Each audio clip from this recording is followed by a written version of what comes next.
Coucou tout le monde, ici Tata Nexia pour un nouveau format court de Donne-moi un extrait. En plus, je crois qu'aujourd'hui on est le 1er janvier, donc j'ai le droit de dire bonne année. Donc bonne année à vous toutes et tous. Je rappelle que dans Donne-moi un extrait, chaque dimedi, je lis un de vos extraits ou plusieurs. Premier arrivé, première diffusé. Alors c'est parti, générique.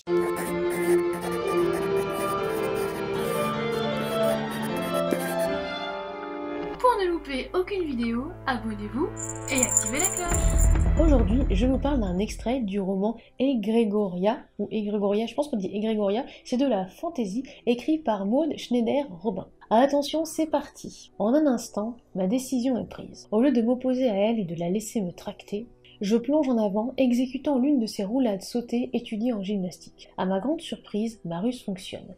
Mon bras échappe à la pince brûlante qui le broyait, tandis qu'une bourrasque d'espoir me gonfle la poitrine. En une fraction de seconde, je suis à nouveau debout et m'élance dans la forêt.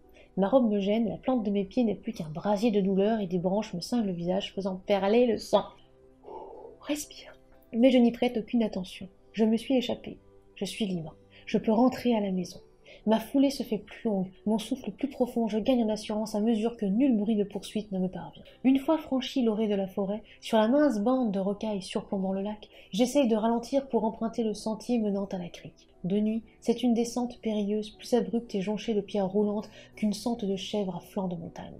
Ma grande surprise, mes jambes n'obéissent plus. Une peur viscérale me tord le ventre lorsque je réalise que je n'ai plus aucun contrôle sur mon corps. Il accélère sa course, mes bras accompagnent le mouvement en cadence, mes poumons se gonflent et se vident à un rythme optimal et à mon grand effroi, je me vois me précipiter vers la pique. Je sais, sans l'ombre d'un doute, que c'est la protectrice qui a pris le contrôle. Peut-elle me punir en me forçant à me jeter de la falaise? Ce serait une mort horrible, car nul doute que personne ne peut survivre à une chute pareille. Soit je heurterais les rochers à peine immergés, tous les os de mon corps se brisant lors de l'impact, soit je toucherais l'eau entre eux et sombrerais immédiatement, saisi par les mains froides et implacables des courants souterrains. Alors, petite, quel est ton choix? M'accompagneras-tu jusqu'aux fortifications sans faire d'histoire? Ou préfères-tu que tes parents et ta sœur découvrent ton cadavre demain matin? Dépêche-toi de choisir, tu cours vite et le bord de la falaise approche. La voix est douce, attentionnée, presque maternelle, rendant l'horreur de ces mots encore plus violente. Dit-elle la vérité? Non, impossible. Les protecteurs nous protègent, nous et le reste du monde, contre les attaques de la nuit. Ils ne nous font pas de mal, ils ne nous tuent pas. Alors, première petite chose, dans ma version, il manque les accents sur les A majuscules. Donc au début, j'ai même cru que ça avait commencé avec un verbe comme à manger ou quelque chose comme ça. Alors je sais pas si les accents sont manquants pour des raisons effectivement de conversion, quand justement vous m'envoyez des extraits ou pas. En tout cas, eh bien ça c'est une erreur, justement à rectifier si besoin est.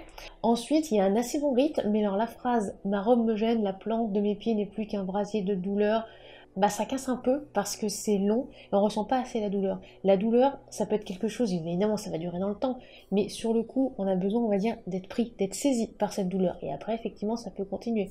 Donc il aurait fallu peut-être, on va dire, un petit peu couper, un petit peu, on va dire, insister aussi sur cette douleur pour après se dire, putain, elle est en train de courir quand même, mais elle a mal aux pieds, quoi. L'horaire.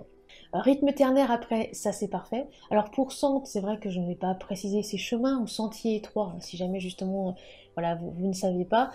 Voilà, sente, sentier, je pense que tout le monde peut effectivement comprendre dans l'extrait, mais c'est au cas où. Après, il y en a eu il. Alors il, j'ai supposé que c'était le corps, mais on ne se pose pas assez sur l'idée.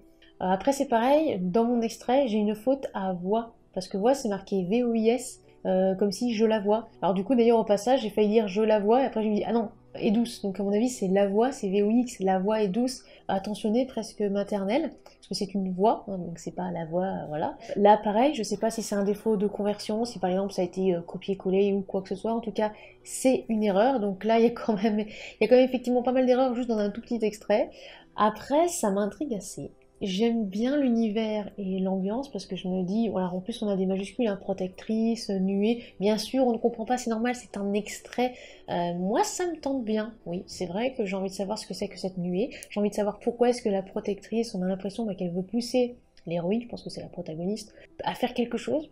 Pourquoi? On ne sait pas. En tout cas, j'ai bien aimé, il n'y a pas trop d'adverbes, il n'y a pas trop de sons en ou en man d'ailleurs. Alors oui, on a accompagnement, on a immédiatement, mais il y a quelques lignes, on va dire, d'écart. Et en plus, vu que là, c'est sur une feuille A4, j'imagine aussi au format roman, c'est encore plus loin. Donc c'est plutôt pas mal. Il y a l'idée de cette poursuite, j'aime bien. Non, franchement, c'est pas mal du tout. En tout cas, si vous avez apprécié cet extrait, n'hésitez pas à aller sur les réseaux sociaux effectivement de l'autrice, de la suivre et pourquoi pas aussi d'acheter son ouvrage. A très bientôt pour un nouvel extrait décortiqué par Tata Nexua que tout le monde aime et que tout le monde apprécie, n'est-ce pas? Il y a un petit truc d'ange là au-dessus de ma tête, hein? Voilà! Je vous souhaite encore une nouvelle fois une très belle année 2023. J'espère que vous allez bien, j'espère aussi que vous avez pas mal de projets pour cette année et j'espère qu'ils se réaliseront. Si vous voulez nous soutenir financièrement parlant, vous pouvez passer sur la page Tata Nexua sur Utip ou Tipeee. N'oubliez pas de vous abonner, c'est gratuit, de lâcher un like, un commentaire et aussi de partager cette vidéo, ça nous fera très plaisir et ça nous aide aussi au niveau algorithme. Et en attendant la prochaine vidéo, soignez votre plume.